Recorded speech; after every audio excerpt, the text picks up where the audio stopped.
Salutare! I-am găsit un prieten, o iepurică, un arici.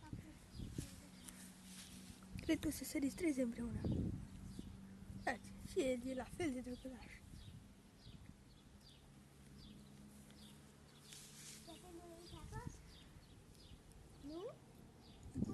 Cred că o să se joace cu o iepurică mult.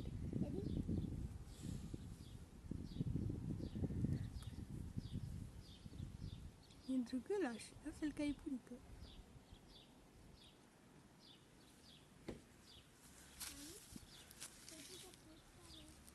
Are mult sete.